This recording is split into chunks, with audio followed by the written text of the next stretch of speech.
Isang magandang hapon po sa ating lahat mga kapatid. Ay gagawin na naman tayong TV. Ang brand pala nito ay Tikwo na 32 inches na smart TV. Ang problema nito mga bro ay sa screen may basag na maliit sa gilid. Kaya nawalang picture, malaking bahagi ng screen niya ang walang picture. So plug in na lang natin para makita nyo rin mga bro. Ayan. So may standby power na, power on natin sa remote nya. Ayan, ganyan lang ang kaliit ang screen na lumalabas mga bro sa kanyang picture. Ayong, ganyan lang kalaki yung picture sa screen nya. Kasi may basag siya dito na portion mga bro. Yan yung pinakagilid. Yung portion nito may kunting basag. Kaya nangyayari dyan, ganyan na siya. May picture sa ganitong bahagi pero sa taas wala na. Dito na apektuhan yan mga bro, kaya naputol dito yun dahil may nabasag na ano. Yan o, kitang kita. Basag tong portion na to mga bro. Kaya may putol to na circuit papunta dito sa taas, kaya walang picture doon sa taas. Kaya ang pinaka ano yan, papalitan na ng screen mga bro. Ano boss? Ayaw TV Plus? Okay, testing natin. Tayo kumana. Saglit lang mga bro, at mayroon tayong customer na ano, testing lang namin yung TV Plus niya.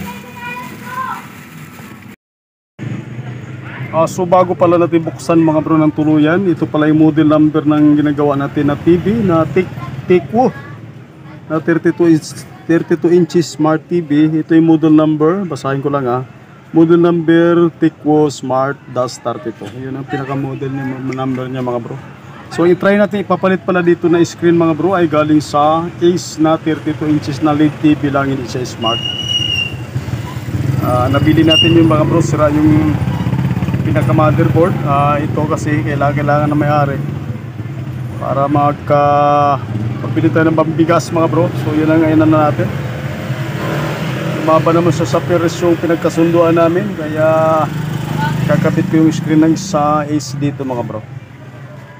Tanong ko lang pala mga bro, yung ating mukhang natuluyang nahulog na sa bangin eh. Nawala na yung nawala na yung ads lahat.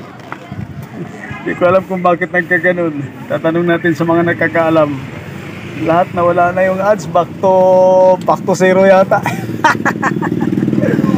Bagay, inibangan lang natin to, remembrance lang natin to pag tayo hindi na kaya mag-repair.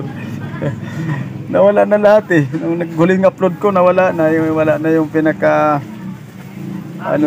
tapos wala na rin yung ads. Sana bumalik naman. Para medyo masaya-saya.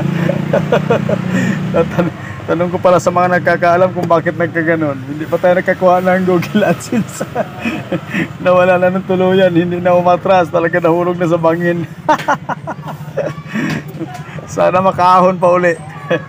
So tuloy-tuloy lang natin, gawin natin itong libangan lang sa buhay pa. Upload natin sa YouTube. So palitan ko lang muna mga bro. So update na lang ulit mamaya. Tingnan natin kung kamats yung galing sa Ace na 32. Tingnan natin kung magkamats dito. So update na lang ulit mamaya mga bro.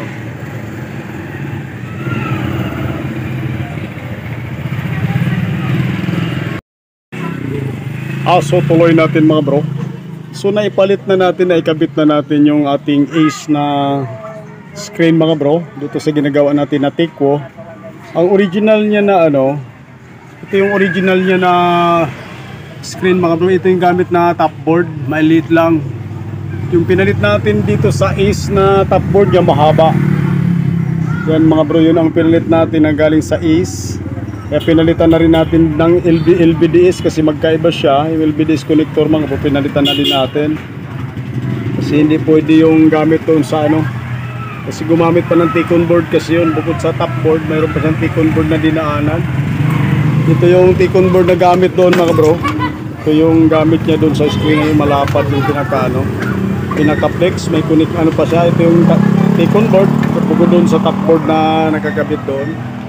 Kaya pinalitan natin ng LVDS connector. So ito nakakabit na mga bro. Try natin i-on. Alamin natin kung magkamatch ba yung kanyang screen. So iayos lang natin para matesting natin mga bro. Kasi magkaiba sila ng top cord. Malamang maaaring baliktad na naman to, maaaring may problema na naman sa LVDS.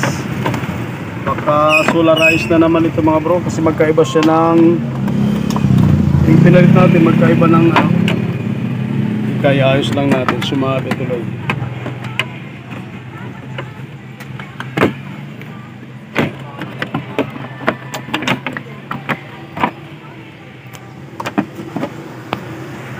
Nahulog na sa bangin ng tuluyan.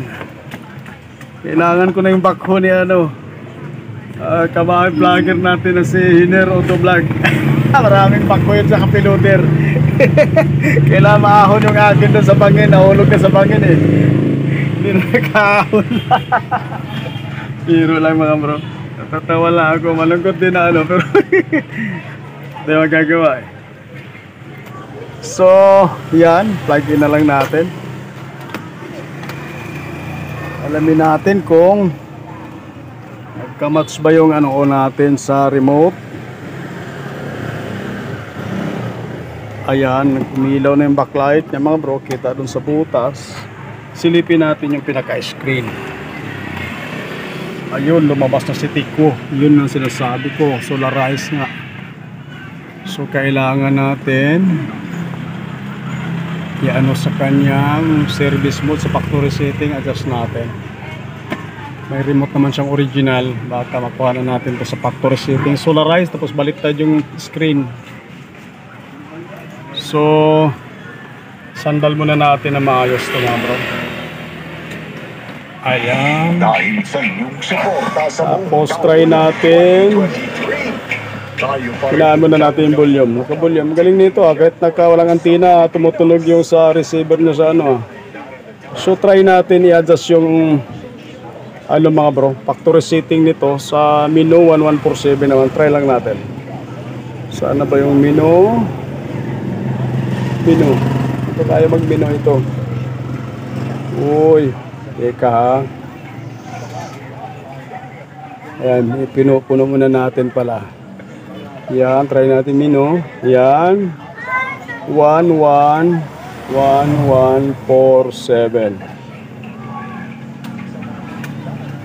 O sana hindi lumabas yung ating so ayaw sa menu 1147. Subukan naman natin yung source 2580. Sana ba yung source?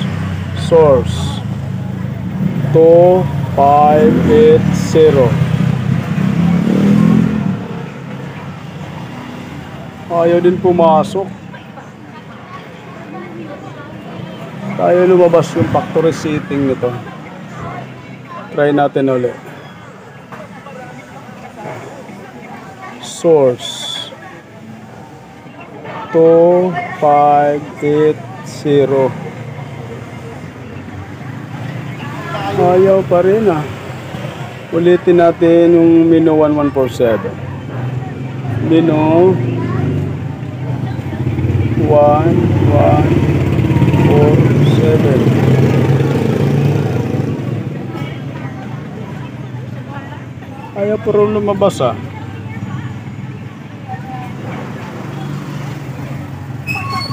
So kapain ko lang muna mga bro, update na lang ulit mamaya. Hindi ko mailabas yung factory setting. Kapain ko muna sa remote mga bro. Baka may problema yung remote. Update na lang ulit mamaya. So tuloy natin mga bro, kulang lang pala sa diin. Yun ay palabas na natin yung factory setting. Pasok siya dun sa menu 1147. So ngayon, diretso na tayo sa adjustment para matapos na mga bro. So baba lang tayo dito sa panel setting na tayo kagad. Yan makikita natin mga bro, panel setting. Baba lang natin. Yun ang kagandahan ng may dyan yung original na remote. Ayan, panel setting na siya. Enter lang natin. Yan. So unahin muna natin yung LVDS para maalis yung kanyang solarize. Yung LVDS map ito mga bro, nakikita nyo? LVDS map. Yan ang baguhin natin. Try natin baguhin kung gaganda ba yung picture. So baba lang natin. Sa remote lagi mga bro. Yan, LVDS map. Yan, tumapat na mga bro. Baguhin lang natin. Ano ba nakalagay? Visa. Try natin baguhin. Enter natin. Ayaw. Ayun. Jeddah. Maganda na. Nakalagay yung Jeddah. Try na pa natin ulit. Kailangan pala medyo matigas. Diin pala. Yun. Sa visa, pangit.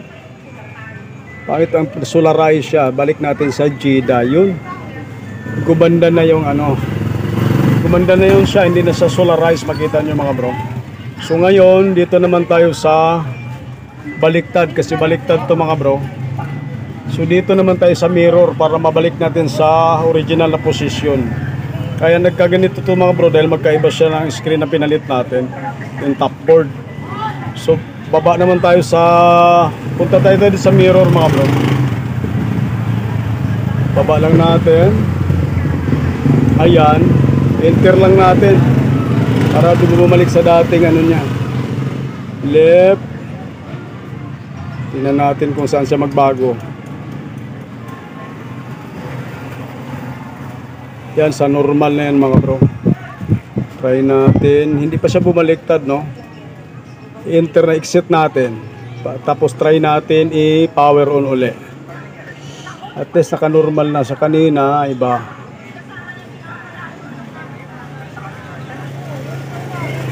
So exit muna tayo. Pero dapat yan. Ay tama. Try lang natin ulit. Ano ba nga original niya kanina? Up, down, left, right, mirror. Yun, lagay natin sa normal. So exit tayo. Tapos try natin patayin. Exit muna natin. Yan. Exit tayo. Tapos try natin patayin. Tapos i-on natin ulit. Titingnan natin kung normal na yung kanyang screen. Kung hindi na siya baliktad. Yan.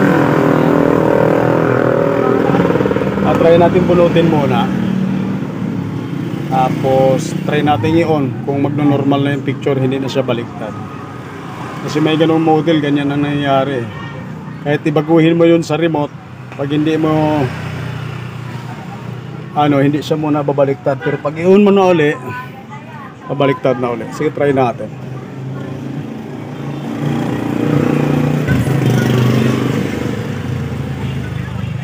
So hindi pa rin siya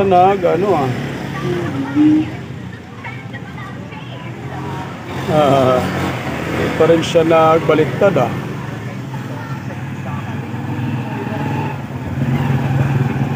Balik tayo uli sa ulitin ko lang uli mga bro. Update na lang uli mamaya. Magkulitin pala itong tikwo na to. Ayaw ka agad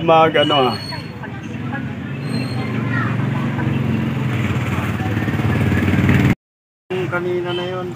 So tuloy natin mga bro itong ating ginawa na tikwo. Tikwo pala na smart TV. Ganun lang pala ang technique nun mga bro. Iba palang klase ito na model.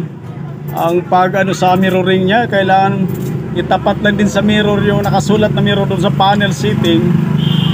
Tapos pag naitapat mo na yon, papatayin mo siya, bubunutin mo within ng mga 2 minutes, saka mo isaksak ulit para kusa na siya mag-reverse yung screen. Yung pala nakala ko nga hindi ko makuha. Yung pala pinaka-technique doon. Kasi sa iba on the spot, magbabaliktad ko sa pinaka-screen. Kaya to, plug-in natin mga bro. Ang ginawa ko kasi, tinapat ko siya sa mirror, tapos pinatay ko muna siya ng mga 2 minutes, binunot ko sa saksakan, tapos in-on natin. So, pagkita ko sa inyo mga bro, nung pag-on ko, tumama na siya, hindi na siya baliktad. Kanina baliktad mga bro Pag ilagay mo siya doon sa panel setting, on the spot, hindi sa kaagad maglilipat, magbabaliktad yung screen. Kailangan patayin mo siya at bubunutin mo siya mga 1 minute to 2 minutes, saka mo i-plug in uli. Yun, ganyan na siya, nagno-normal na. Kaya nakita nyo mga bro. Akala ko hindi makuha doon sa mirroring na wala kasi nakalagay doon mirror off, mirror on. Ang nakalagay lang doon, may left siya na tapos may right. Tapos yung isa, yung mirror, doon talaga tatama, doon talaga sa mirror. Pagka tapat mo doon sa mirror, i-exit mo lang siya, tapos patayin mo lang, bubunutin sa saksakan, tapos plug in uli. ganito na mangyayari, tatama na sa kanyang screen, hindi na siya baliktad. Parehas din pala to sa Pro Mac na ginawa ko dati, ganun din, hindi siya makukuha sa on the spot na ano, na magre-reverse ka agad yung screen, hindi, pinaka-picture. Yan, tama na siya mga bro. So lagay natin ng ano, DVD player. Titingnan natin kung ano, sana ba yung aking DVD player. Nabunot pa yata. Yan, okay, nabunot nga.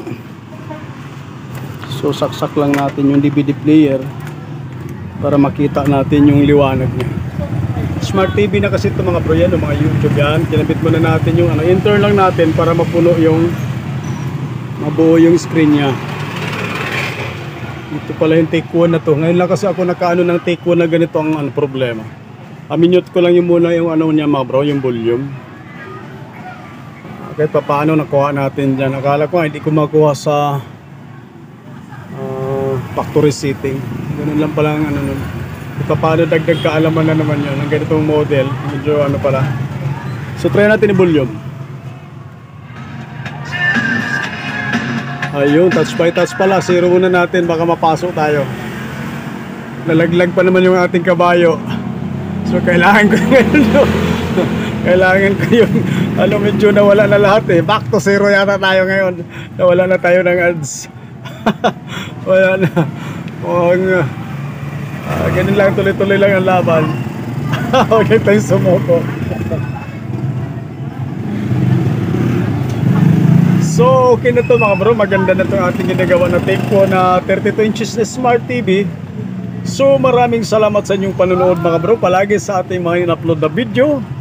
At salamat ng marami sa inyong suporta at magandang hapon po sa ating lahat.